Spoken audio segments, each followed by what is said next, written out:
Hello everyone, good morning, नमस्कार, welcome all of you. Katare institute पर आप सभी का स्वागत है। मैं हूं मुकेश कटारे। दोस्तों, कल हमने महत्वपूर्ण एक टॉपिक देखा था, एमपीपीएससी पेपर 3A का नेशनल इनकम के जो कंसेप्ट हैं उनको लेकर के। जो लोग नहीं देख पाए हैं वो इस लेक्चर को दोबारा से जा करके देख सकते हो। इसमें हमने समझा था कि राष्ट्रीय आय की जो अवधारणा है वो क्या होती है।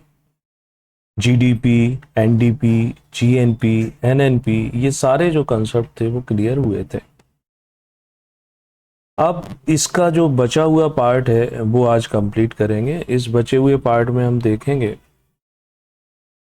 कि राष्ट्रीय आय की जो गणना की जाती है, तो राष्ट्रीय आय की जब गणना की जाती है तो इसमें कुछ पॉइंट और हम इसमें इंक्लूड करते हैं। जैसे कहा जाता है कि राष्ट्रीय आय चालू मूल्यों पर यानी करंट प्राइस या स्थिर मूल्यों पर, ये सब जो पॉइंट आते हैं ना, तो उनको भी हम क्या है आज इस लेक्चर में अपना कंप्लीट करेंगे। ठीक है, तो नोटबुक रखोगे आपको बहुत ज़्यादा हेल्प मिलेगी इसमें, और यदि नोटबुक नहीं है तो फिर भूल जाओगे आसानी से, है ना। तो हम यहाँ स्टार्ट करते हैं। सबसे पहले जीडीपी की बात करते हैं कि जीडीपी जो है, ग्रॉस डोमेस्टिक प्रोडक्ट। अब जीडीपी को हम काउंट करेंगे, इसकी कैलकुलेशन करेंगे किस पर? मार्केट प्राइस पर, यानी जीडीपी की गणना करेंगे बाजार मूल्य पर। ओके, जीडीपी क्या है? जीडीपी आपको मालूम है कि एक फाइनेंशियल ईयर, एक जो वित्तीय वर्ष होगा, उसमें किसी भी देश की भौगोलिक सीमा रेखा जो है, उस भौगोलिक सीमा रेखा के अंदर फाइनल गुड्स और सर्विसेज जो बनती है। इसमें जो कॉम्प्लिकेशन थे कि किसी भी देश की भौगोलिक सीमा रेखा के अंदर, यानी देश का जो नागरिक नहीं है, विदेशी है, उसके द्वारा भी यदि उत्पादन किया जाता है तो क्या वह भी हमारा हिस्सा हो जाएगा? हाँ, तो इसमें जीडीपी का तो हिस्सा हमारा हो जाएगा, है ना। तो चलो मैं इसको एक बार फिर से आपको लिख देता हूं कि किसी भी देश की भौगोलिक सीमा रेखा के अंतर्गत। अब इसमें कुछ नए नए शब्दों का समावेश भी कर सकते हो मुख्य परीक्षा में। दूसरों से बेहतर अगर लिखोगे, दूसरों से कुछ हटके शब्दों का प्रयोग करोगे तो स्वाभाविक सी बात है आपको नंबर ज़्यादा मिलते हैं। तो किसी भी देश के अंदर कौन लोग हैं? वे लोग जो वहाँ पर निवास करते हैं, है ना। तो निवासी हो गए। कुछ वे लोग होते हैं जो निवास नहीं करते हैं, सिर्फ काम करने के लिए आए हुए हैं या अस्थायी रूप से निवास करते हैं। तो नागरिक और गैर नागरिक भी लिख सकते हैं, निवासी और गैर निवासी। क्योंकि भौगोलिक सीमा रेखा आ गई है तो दोनों लोग रहते होंगे। तो निवासी और गैर निवासी उत्पादक इकाइयों द्वारा, ये नई परिभाषा है नए शब्दों का प्रयोग करते हुए, है ना। इकाइयों द्वारा बाजार मूल्य पर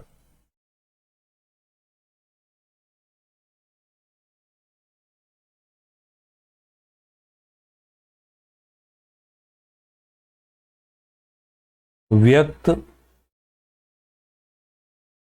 मूल्यवर्धनों का योग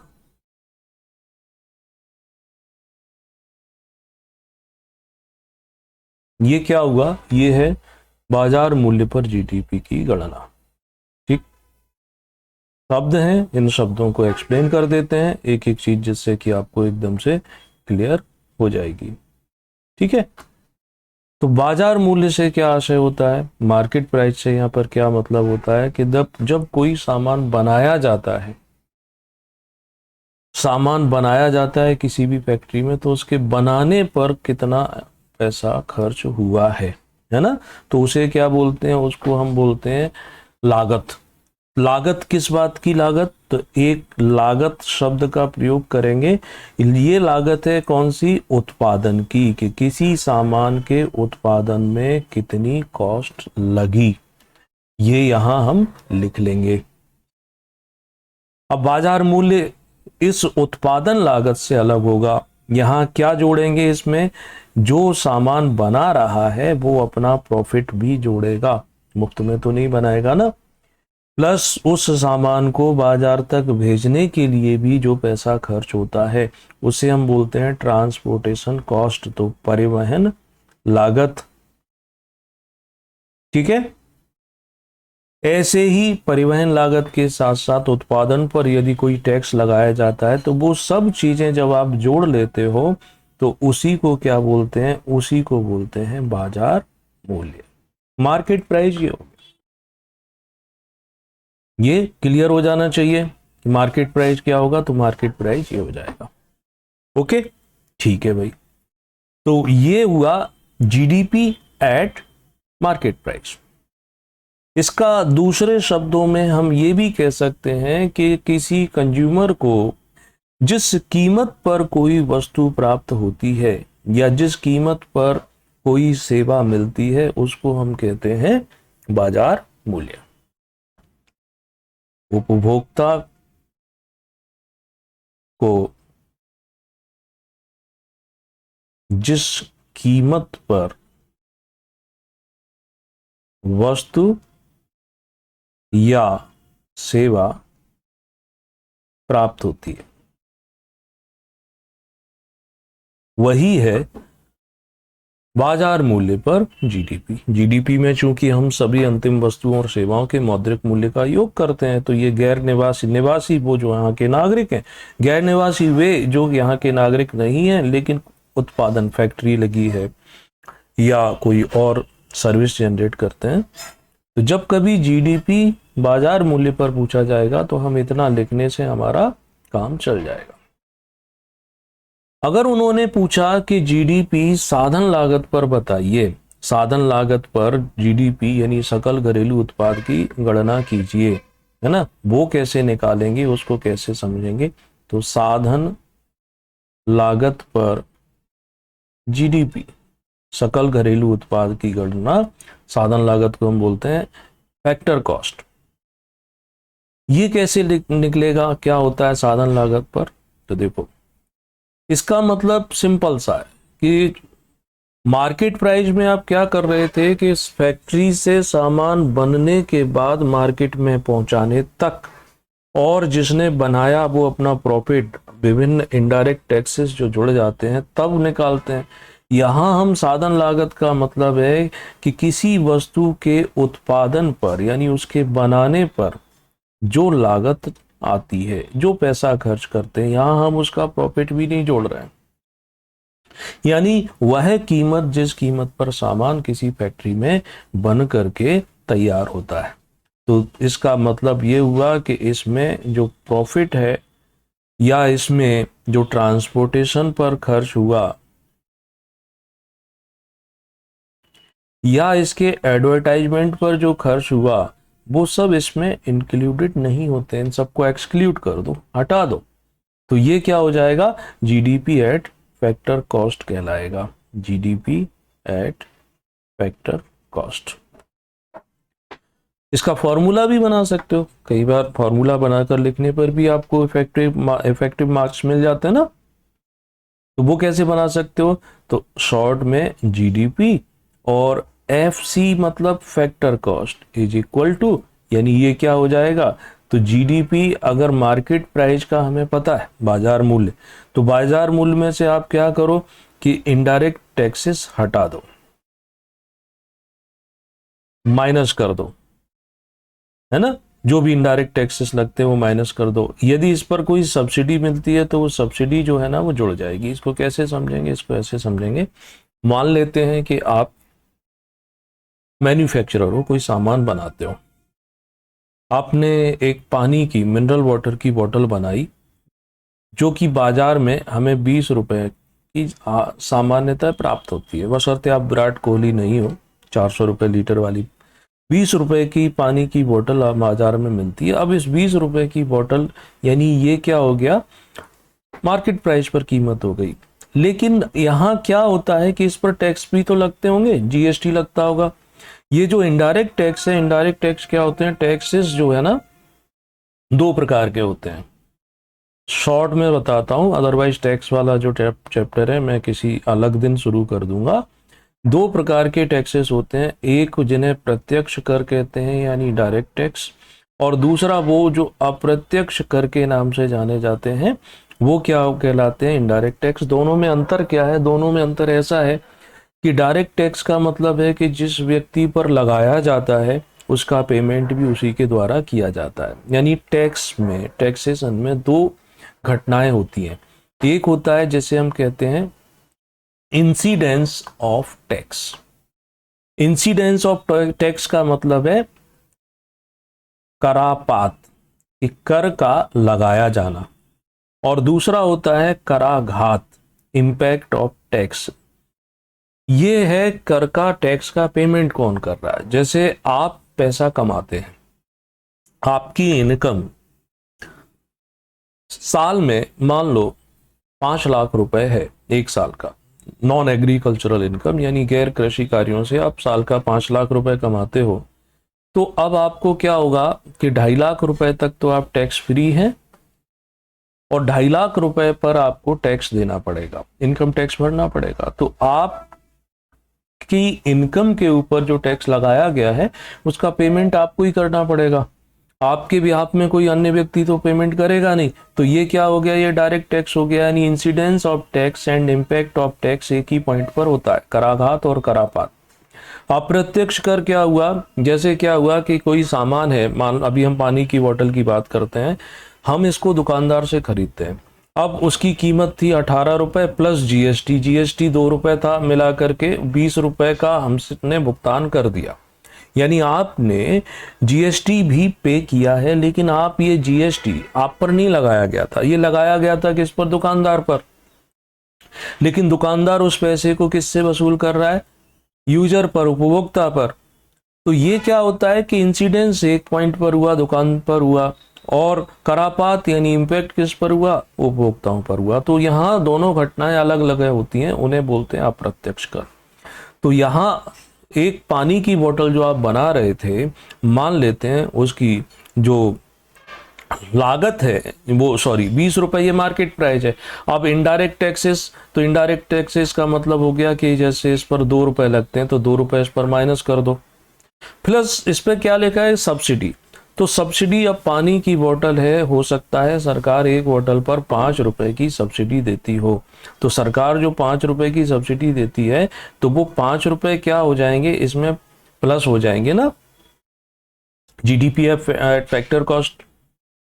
ठीक है, तो बस इस तरीके से भी हम इसके फॉर्मूले को लिख सकते हैं। तो जीडीपी एट फैक्टर कॉस्ट यानी साधन लागत पर जब गणना करते हैं तो इसका सामान्य शब्दों में अर्थ होता है कि कोई सामान फैक्ट्री में, कारखाने में कितने रुपए में बन करके तैयार होता है। दूसरे शब्दों में कि जीडीपी में से, जीडीपी एट मार्केट प्राइस में से हम जितने भी इनडायरेक्ट टैक्सेस हैं उनको माइनस कर दें, और यदि उस पर कोई सब्सिडी मिलती है उसको जोड़ दें, तो भी हम फैक्टर कॉस्ट को निकाल सकते हैं। ठीक है, ये हो गया, तो याद रहेगा अब आपको। ये तो रहा GDP factor cost, GDP at market price. इसी तरीके से नेशनल इनकम, राष्ट्रीय आय जो है, राष्ट्रीय आय की जो गणना है वो भी देखेंगे, थोड़ा सा इसको और डिटेल में समझाने की कोशिश करेंगे। राष्ट्रीय आय की गणना ये जो है, इसमें 4 पॉइंट जुड़ते हैं। कौन कौन से 4 पॉइंट जुड़ते हैं कि इसकी गणना एक होती है मार्केट प्राइस पर यानी बाजार कीमत पर,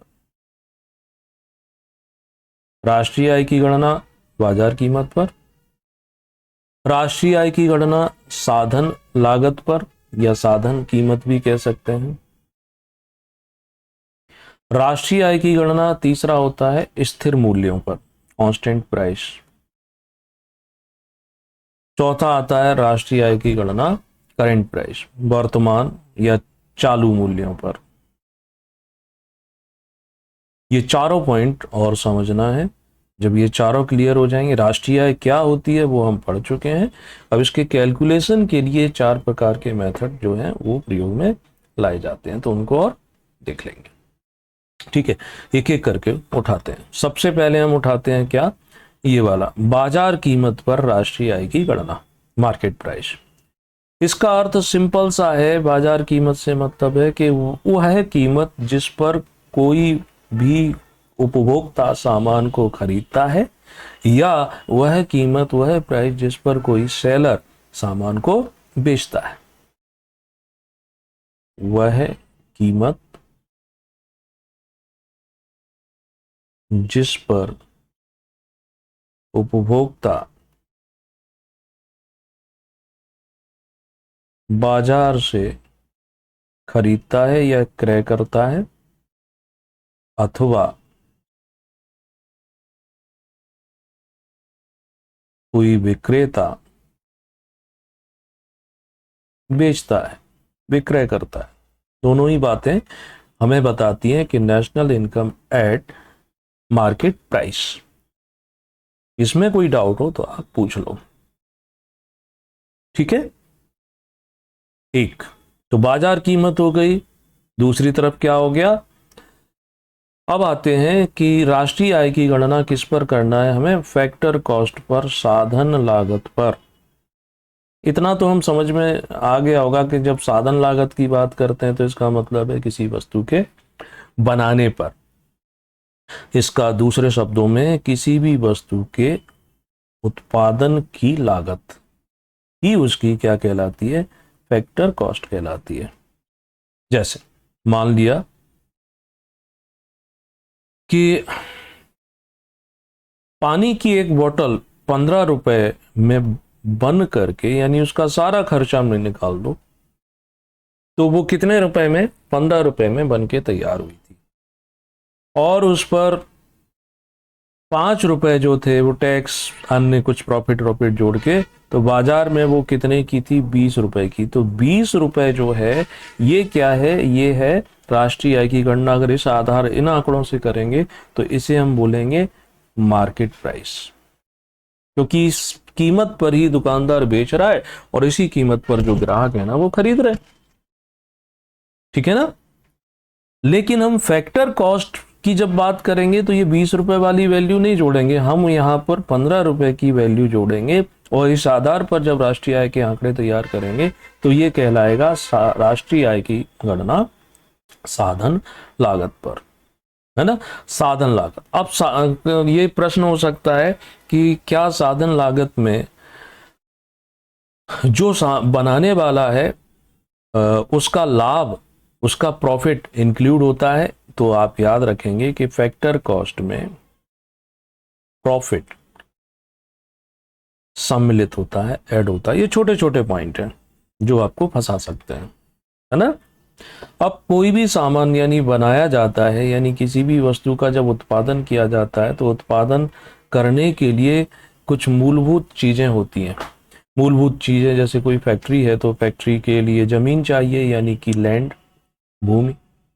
अब जमीन, उस पर जो मशीन है, इन सब के लिए क्या चाहिए, कैपिटल। तो पूंजी का होना भी आवश्यक होता है ना। पूंजी भी है, जमीन भी है, तब क्या चाहिए, वहां पर काम करने के लिए वर्करों की आवश्यकता पड़ेगी, लोगों की आवश्यकता पड़ेगी, यानी इसे क्या बोलते हैं, लेबर, श्रम, है ना। श्रम के साथ साथ फिर क्या होता है कि ये काम आप करना चाहते हैं कि नहीं। आप ये सोच लेंगे कि अरे मैं पानी बनाने की, मिनरल वाटर पैकेजिंग की फैक्ट्री लगाऊं या ना लगाऊं, बाजार में पहले से इतने बड़े बड़े ब्रांड नेम जो हैं वो स्थापित हैं। तो अब आप कितने इच्छा शक्ति रखते हैं, यानी इसे क्या बोलते हैं, उद्यमशीलता, है ना, या इसे कहते हैं आपकी दृढ़ इच्छा शक्ति। तो ये चारों चीजों के संयोग के बाद ही क्या होता है, किसी भी वस्तु का उत्पादन होता है। तो 4 साधनों का मुख्य रूप से प्रयोग किया जाता है। तो इन पर आपने कितना खर्च किया है, बस उसी को हम फैक्टर कॉस्ट भी कहते हैं, है ना। इसी को हम क्या बोलते हैं, फैक्ट्री कॉस्ट भी कह सकते हैं। क्लियर है ये बात। तो फैक्ट्री कॉस्ट यानी ये सब खर्च करने के बाद अब आपने कितना सामान तैयार किया बना करके, ठीक है। तो टोटल कॉस्ट मान के चलो आपकी आई 10 लाख रुपए, और अब आप कितनी संख्या में कोई प्रोडक्ट तैयार कर रहे हो, आप तैयार कर रहे हो 500, तो फिर उस हिसाब से ये फैक्टर कॉस्ट आ जाएगी, है ना। ये चीजें याद रखने की है। तो बाजार लागत और साधन लागत का अगर हम कंपैरिजन करें, तुलना करें, तो कुछ पॉइंट निकल करके हमारे सामने आते हैं। मार्केट प्राइस की जब बात करते हैं और दूसरी तरफ साधन लागत की जब बात करते हैं, तो मार्केट प्राइस में क्या होता है, इसमें परिवहन पर जो खर्च हुआ है, ट्रांसपोर्टेशन पर जो खर्च हुआ है ना, ये सब जुड़े रहते हैं, जबकि साधन लागत में ये सब नहीं जुड़े। अब बाजार मूल्य में आप देखते हैं कि एक दुकान पर एक वस्तु, जैसे हम ऑफलाइन मार्केट में जाते हैं तो उस वस्तु की कीमत हमें ऐसा प्रतीत होता है कि ज़्यादा है, और ऑनलाइन में जो है हमें कुछ डिस्काउंट प्राइस के साथ मिलती है। तो यहाँ ये है कि चूंकि ये बाजार की कीमतें, तो इसमें व्यक्ति का अपना प्रॉफिट वो कम ज़्यादा कर सकता है, तो इसका मतलब है यहाँ बार्गेनिंग की जा सकती है, यानी मोल भाव का स्पेस होता है। लेकिन कोई भी व्यक्ति अपनी लागत से कम मूल्य पर तो नहीं बेचेगा ना, तो वहां पर आप बार्गेनिंग नहीं कर सकते। दूसरी बात क्या होती है कि एक ही वस्तु के दाम जो है, एक ही वस्तु के अलग अलग स्थानों पर अलग अलग होंगे। आप कश्मीर से चलना शुरू करो कन्याकुमारी तक, किसी भी वस्तु को ले लो, तो उसके जो प्राइस हैं वो बदलते जाते हैं, यानी स्थान विशेष पर उसके प्राइजों में समानता नहीं रहती है। ट्रांसपोर्टेशन ज़्यादा हो रहा है तो ज़्यादा बढ़ जाएगा, वही सामान आप मैदानी इलाकों में यूज करते हैं थोड़ा सस्ता मिलता है, और हिली एरियाज में जाते हैं तो वही सामान आपको थोड़ा महंगा मिलता है ना। लेकिन ये साधन लागत का दूरी से कोई लेना देना नहीं, वो तो फिक्स रहती है। ठीक, तो राष्ट्रीय आय की जब गणना करते हैं, तो राष्ट्रीय आय की गणना करने की वजह से यहाँ पर वेरिएशन ज़्यादा आता है, जबकि साधन लागत पर अगर हम राष्ट्रीय आय की गणना करेंगे तो वेरिएशन नहीं आएगा। इसलिए ज्यादातर क्या होता है कि साधन लागत पर ही राष्ट्रीय आय की गणना की जाती है ना। तो दो बातें हम समझ चुके, कौन कौन सी, कि बाजार कीमत पर, मार्केट प्राइस पर, और दूसरा है फैक्टर कॉस्ट पर। अब देखते हैं ये स्थिर मूल्य कांस्टेंट प्राइस, और दूसरा है करेंट प्राइस, इस पर नेशनल इनकम की गणना कैसे करेंगे, है ना। तो राष्ट्रीय आय स्थिर मूल्यों पर, कांस्टेंट प्राइस, ये क्या बीमारी है? बीमारी नहीं है ये कंसेप्ट है नेशनल इनकम का। इसमें क्या होता है, जब स्थिर मूल्य की बात करते हैं तो एक शब्द आता है आधार वर्ष। आधार वर्ष, या जैसे बेस ईयर भी कहते हैं, कि जब भी हम किसी वस्तु के प्राइस या किसी सेवा की कीमत निकालना चाह रहे हैं, तो वो जो उसका प्राइस है वो किसी उस वर्ष को बेस बना लेते हैं, उसी के आधार पर निकालते हैं।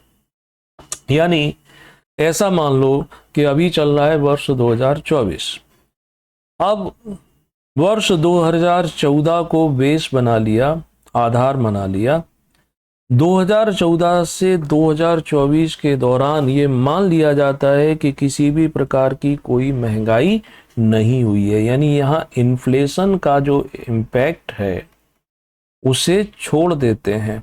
मुद्रास्फीति जिसे हम कहते हैं ना, मुद्रास्फीति के प्रभाव को निल मान लेते हैं, उसको ऐड नहीं करते हैं।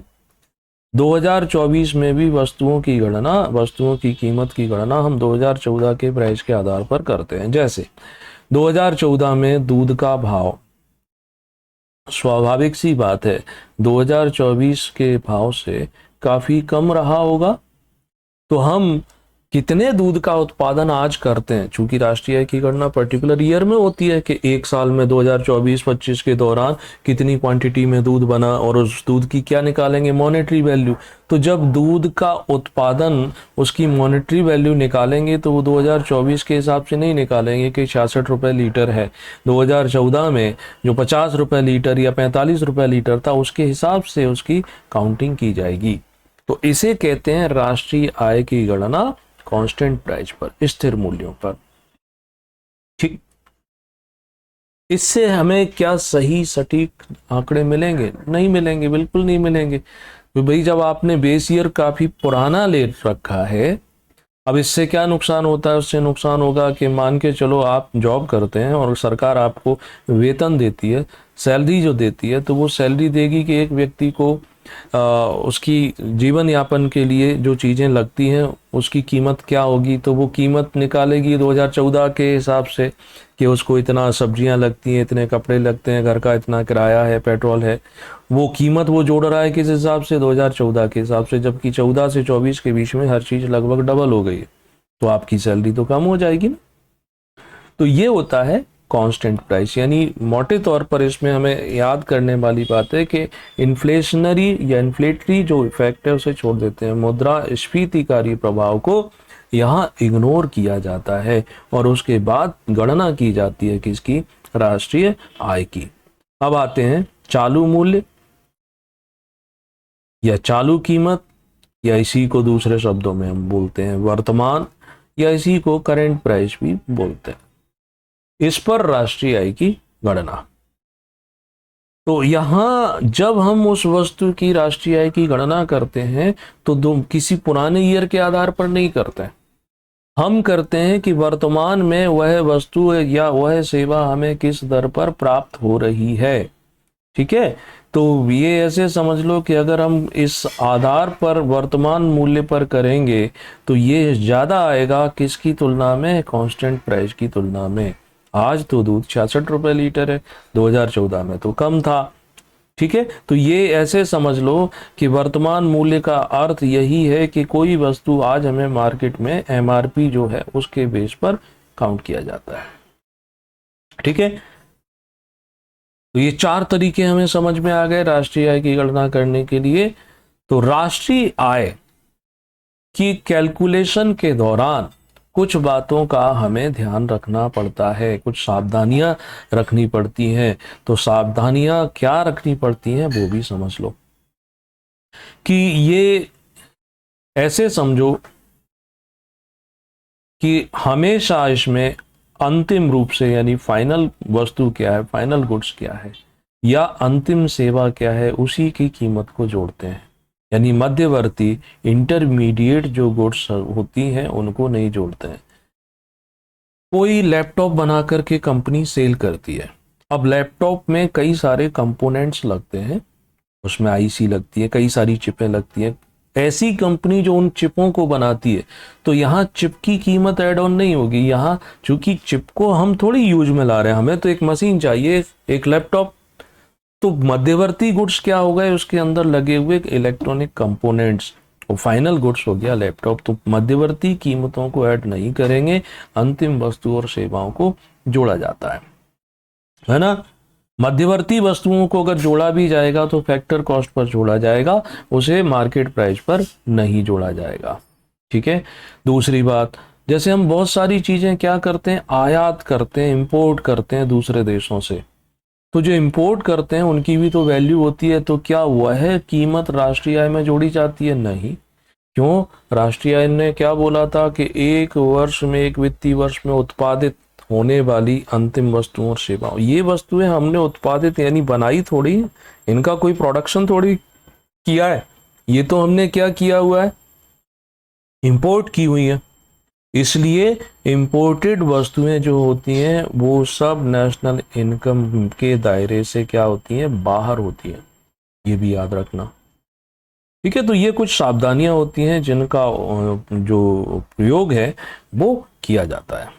ठीक, अब हम समझेंगे राष्ट्रीय आय के आकलन की, राष्ट्रीय आय के आकलन की विधियां, यानी methods for calculation of national income. 4 विधियां होती हैं। एक होती है, जैसे ये ऊपर बताई थी वो तरीके थे उसके, एक होती है इनकम, दूसरा होता है एक्सपेंडिचर यानी कि व्यय विधि, और तीसरा होता है उत्पाद विधि, और चौथा एक होता है सोशल ऑडिट वाली। 3 मुख्य रूप से लेंगे और चौथी सिर्फ एक जनरल आइडिया देंगे इसको समझाने का, इससे ज्यादा नहीं।